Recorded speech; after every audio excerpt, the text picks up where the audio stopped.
Everyone, and welcome to Inquiry Without Chaos, student-led learning that works.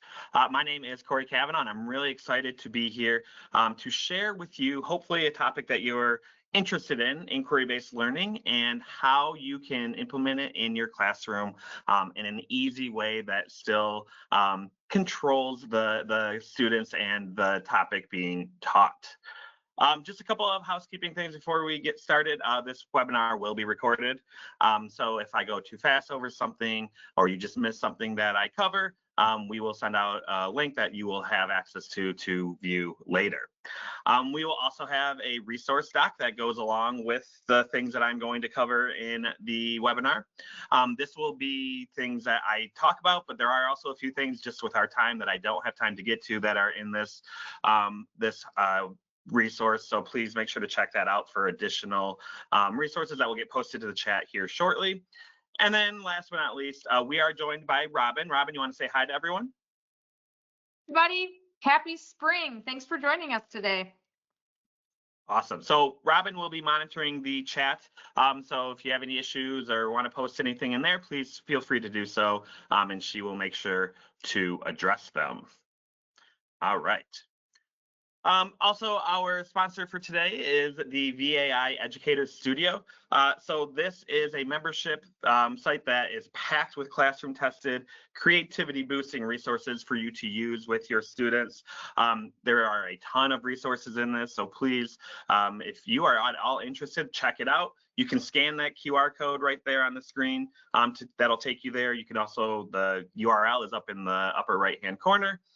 So please take time to check that out. I'll also post this at the end for you to use again. All right, so I just want to get a feel for who is here today. So I would love for you to fill out or answer this poll. Just what grade do you teach? Just so I can get a better sense of who is here with us.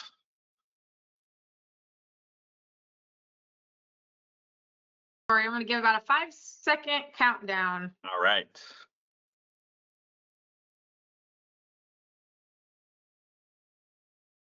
All right. It looks like we have representation from all areas, but we have 32% high school, 26% upper elementary and middle school, and then 21% admin other, 11% early elementary. So a little bit of everything, like Robin said there, and I love that. I'm hoping, again, that you're here to maybe give some strategies to really implement inquiry-based learning in whether an admin with your teachers at your school or with your students to really, because it's a really great thing to be able to do with our students. So today, our time together, we are going to talk about a couple of different things. First, we're just going to kind of focus on the value of inquiry. Why is it so important for us to use in the classroom with our students? And then I'm going to give you kind of a blueprint to follow to really take it to the next level and really try to implement inquiry-based learning with your students. And then, of course, we love examples. I'm going to show you some examples of inquiry in action at different levels. So hopefully it'll apply to everyone here. And then last but not least, I'm going to share some other additional resources that you can use to really start you on your journey with inquiry. And with that, we have another poll already. So I'm very curious to know, what makes inquiry feel risky to you? Is it the classroom management aspect of giving up the control to the students? Is it time? Is it, the standards that we know we have to teach that we don't think get addressed? Maybe how do you assess inquiry? Or maybe you're just not sure where to start.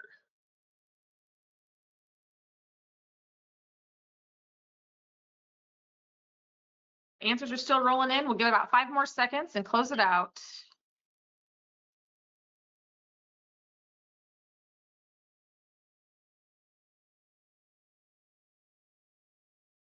All right. Obviously, inquiry is risky. So all of them feel that, inquiry is risky in all of the categories. But at the top, we have time. Time is number 1, followed by classroom management at number 2. Yeah, so time is a big one, right? We only have so much time in the day with our students. We want to make sure that we're using all of that time, wisely with them. And so I'm hoping that I can give you some tips and tricks to really address that, and also that classroom management piece. We don't want it to be the wild, wild west when we kind of engage in inquiry. So how can we do it in a kind of a structured way, but while still engaging in that topic? All right. So, with that, just going to briefly dive in with kind of the value of inquiry. Why is it so important? Some of this stuff is probably you already have some ideas, but it really, I think, is useful to address, the background of why it actually matters for our students. So, as I said, we can sometimes think that inquiry looks like this. It's chaos. We don't really have control as the teacher over the students. They're kind of just doing whatever they want. A lot of us maybe are used to really just giving very direct directives to our students and having them follow. And inquiry can feel a little scary at times to maybe give relinquish that control. So we think it's chaos. We don't have that control. We're not really abandoning, or we are abandoning the standards, or we're not really concerned about that. When reality is actually much different. It can actually look like this, right? The students are engaged in the topic. You're not doing the heavy lifting. You shouldn't be doing the heavy lifting as the teacher with inquiry-based learning. And so the reality of what it actually looks like is much more like this. So it is it's actually a structured investigation. It might not feel very structured at the beginning, but I'm going to give you ways to kind of structure it in a way that makes sense for you and your students. But you are kind of the guide. You are helping the students through the process, through the journey of your investigation. And those standards don't disappear. They are definitely in action. You're able to teach the things that you need to teach and you need to cover in a fun way that is hopefully going to have the buy-in from the students. And so if we think about the research, like what does the research say about inquiry?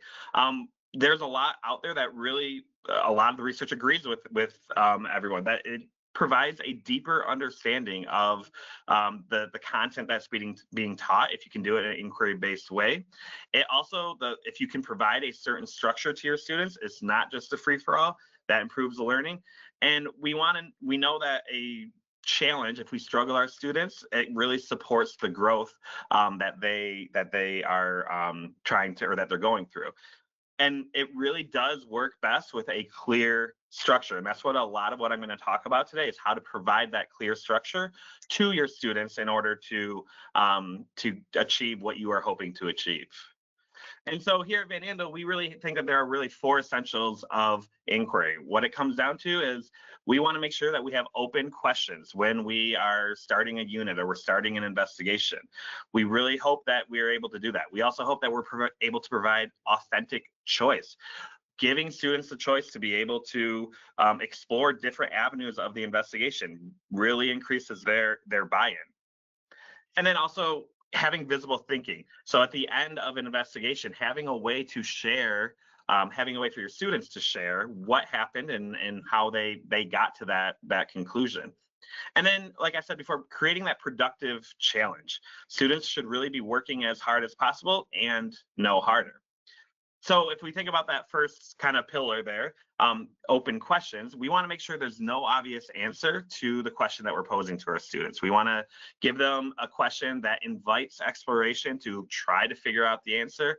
If you're providing a question and they're just answering it right there, that's not inquiry, that's just recall. They're just recalling whatever topic you might be covering. And so we want them to explore, to really try to get to the answer. And then with authentic choice, really providing real ways to give your students, a voice in an investigation. The ownership will definitely increase from your students if you're able to provide that choice. Now, I know it can seem a little bit scary depending on, the different topics that you are covering with your students, but being able to give that or to provide that choice really helps to increase the engagement in the investigation and really it increases that buy-in for your students. And then how do we know that we learned? How do we know that we got to where we wanted to go in an investigation? So that visible thinking, students really explain their understanding. So using the claim evidence reasoning base to really show clearly what happened in an investigation and maybe how they got to their conclusion. And then lastly, that productive challenge. We really want to stretch the thinking of our students. We don't want it to be too easy, because if it's too easy, then they're going to be disengaged. They're not going to be interested in the topic. But then also on the other end, if we make it way too hard, they're going to give up. It's just too hard. They're going to struggle. We want to avoid overwhelming them.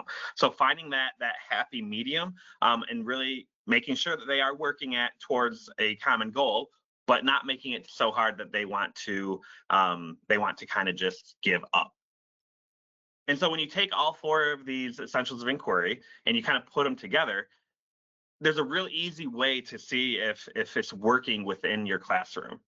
And that's really asking yourself, how often are your students asking the questions? And when the more that increases, you can tell that the inquiry level increases as well. So we don't want to be up there just explaining everything, walking our students through everything. It's a lot of work for us as teachers, right? So it's better for us if we can engage in inquiry-based learning. And so if your students are asking a lot of questions, that's great. That's how you know that inquiry-based learning is working. So, thinking about these four pillars, just think, to yourself, which of these is already strong in your classroom? It's likely that one or more of these you already do really well with your students. And then conversely, think about, what is maybe one that you struggle with? I'm hoping that I can provide tools for you today to address maybe some of those struggles. But really just think about those, because again, it's not an all or nothing kind of thing. It's likely you're already doing some of these things within your classroom. All right, so with that kind of talks about the research, but now we're going to talk about the blueprint. How is it actually structured when we want to start an inquiry-based lesson?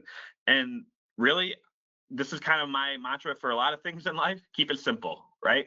So when you are structuring an inquiry-based lesson, if you follow these 4 steps, more oftentimes than not, this is going to solve a lot of the challenges that maybe you inquire when you try to do an inquiry-based lesson. So you want to start with a compelling question.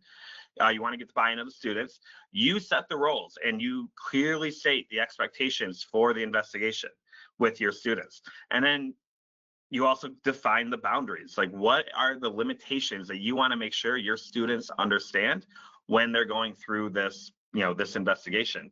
And then last but not least, you want to require them the evidence-based reflection. So what is, again, how do you explain your learning at the end of a unit to really know if the students had understood the topic, or maybe there's a gap in knowledge there? So when we break it down, if we start with compelling question here, we want to make sure it's phenomenon-based. Again, we want to make sure that it's open-ended. You should not just give them a question and have them be able to answer it. Of course, we always want to make sure that it's aligned with standards, but allow for the exploration of the topic. How can you frame the question in a way that the students then can explore on their own to get to the answer?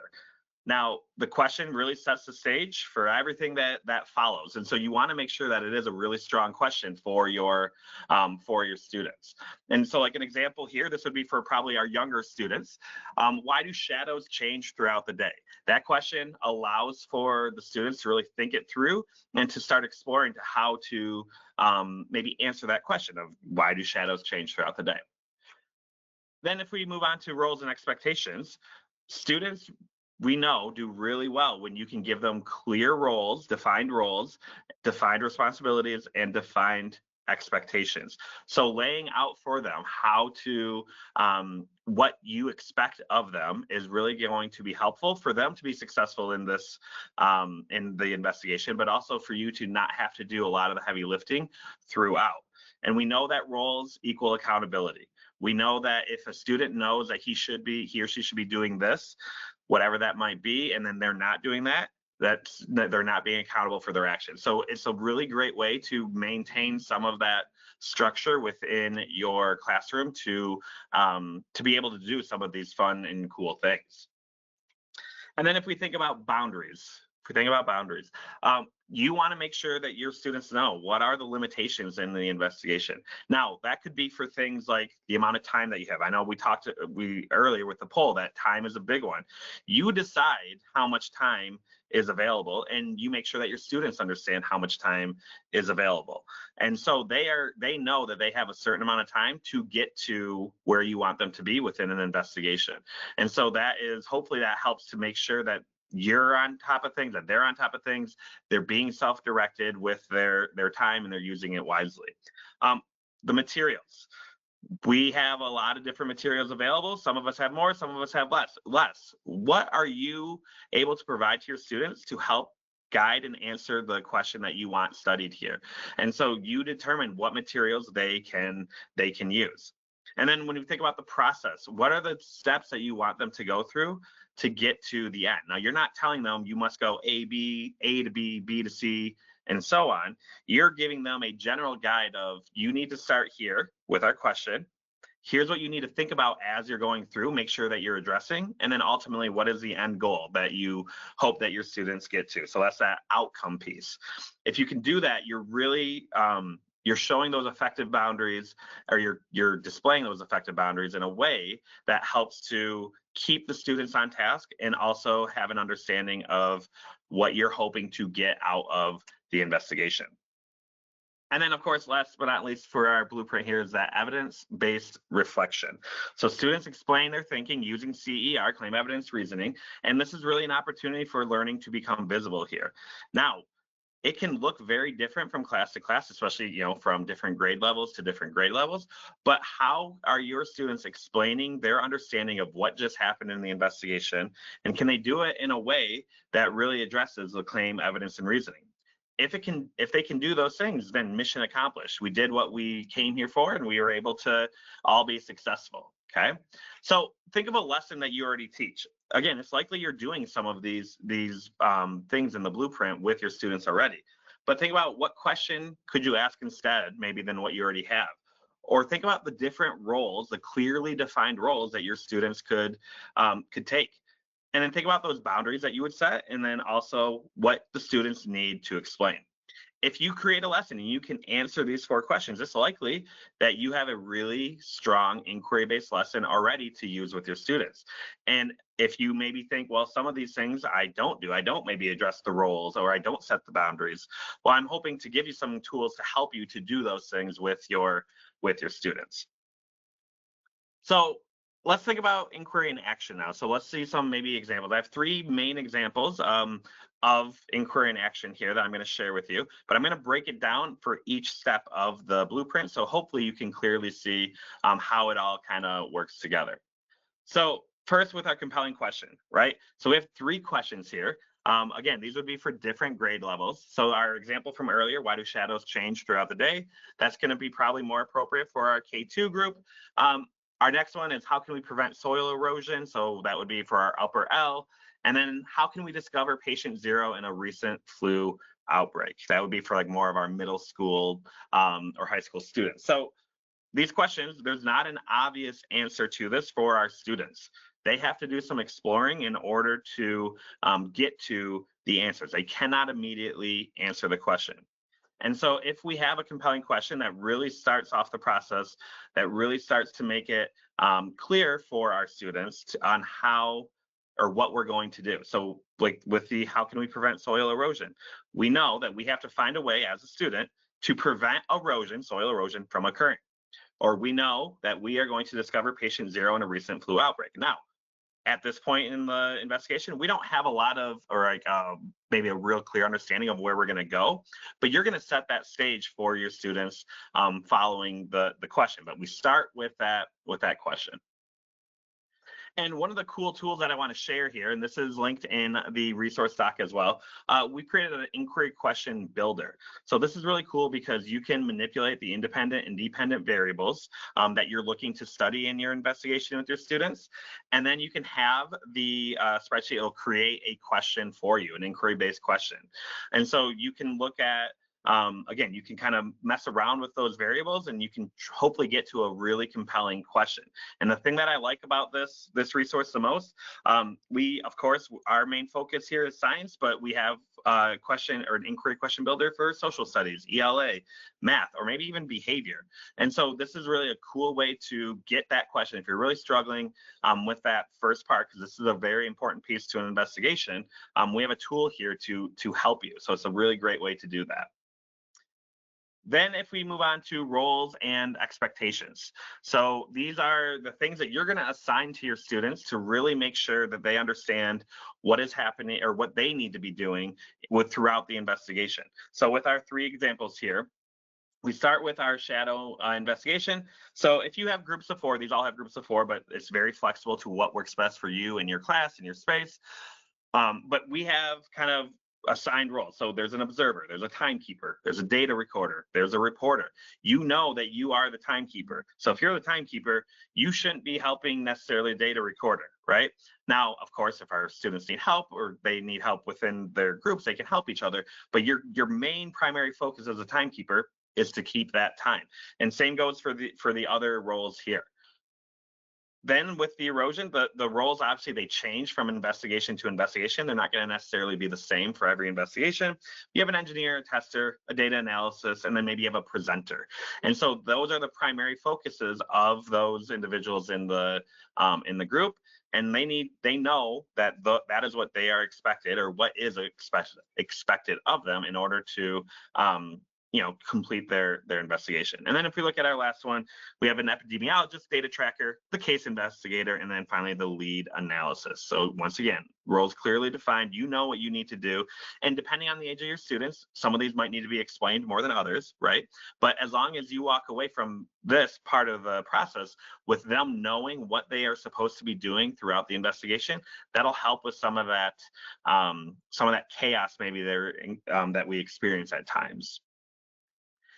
Now, I'm sure that, I'm preaching to the choir here. Making groups can be a real hard thing at times. Probably throughout the years, you might have had experience with making groups, and some of them not very successful, and when others a little more successful. So we have a resource. Again, this one's linked in the doc as well. Diverse groups. So this is a really cool tool to use if you're really looking to highlight the strengths of your students and maybe putting them together with different strengths, with students with different strengths. So you can ask a personality question of your students, have them reply, or you can just evaluate their personality traits maybe a little bit later in the year. You probably have a good feel for who works well or who has different strengths. But then you can put those strengths into this document. And so this is an example here, asking students, how extroverted or introverted they are. And so you can determine what group size you want. In this case, it's 4 here. And you have all of the answers. You put in all the answers for your students along with their names. And then it creates groups based on those responses. So in this case, you're going to have some that are introverted or very introverted, some that are somewhat introverted, somewhat extroverted, and then very extroverted. So again, depending on what what you're looking for with your investigation, you can tailor that question however you want. But it's really a great opportunity to really make sure that you have diverse groups and highlight the different strengths of your students. And then if we think about boundaries, right? So again, these are the limitations that you are going to provide to your students to make sure that they know what they're doing and kind of where they're going with their investigation. So with our first one here, our shadow investigation, making sure, these are just examples here, but you have short intervals, the limited tools that you want to use, and the boundary should always end in the goal. So the goal is to explain the patterns in the shadow with the sun. That's kind of the goal for that. With our erosion investigation, you're going to build and test something to prevent that erosion. Again, what are the limited materials that the students can use? And your overall goal is to reduce erosion.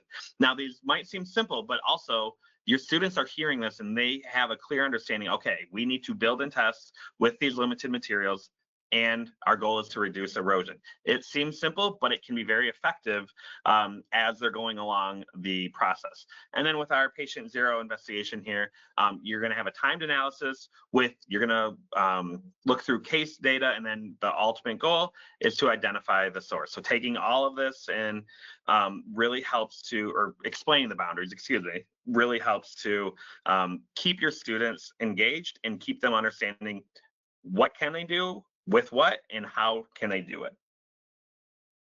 Now, this is kind of important to think about inquiry sometimes on a continuum. Low structure inquiry-based investigations maybe can lead to that kind of that Wild West feel of you don't have any control over the students, you don't have control over what's being, what they're doing. And we don't want that, of course, but we also don't want to make sure it's highly structured. That means that every step of the way you're interjecting, you're sharing what you think they should be doing. We don't want that as well. The moderate structure place is really what we hope to achieve with inquiry-based learning. And we know that that shows that balanced inquiry. That's kind of like that sweet spot there. So it's not the Wild West, but it's not all the way to the right here. And it's not all the, highly structured and really regimented with your steps that you want your students to take. You're giving up some of that control to your students. You're not giving up all of that control to your students. And then finally, evidence-based reflection. So these are just examples for the claim, evidence, and reasoning from our 3 investigations that I've been sharing here. But what I want to highlight here is this explanation prompt or poster that we have. This is also a good way just to clearly display, a way for you to display in your classroom. Claim, evidence, reasoning. What is each step? How do they go about it? And again, depending on the age of your students, you might structure it a little bit differently, but we want to be able to get them to the point of clearly making a CER and really sharing their understanding of what just happened in their investigation. And so one last thing I want to share with an example here. So this is a different one, Mystery of the Melting Ice, all of it put together. Here's our question: what makes ice melt faster? Here are our roles.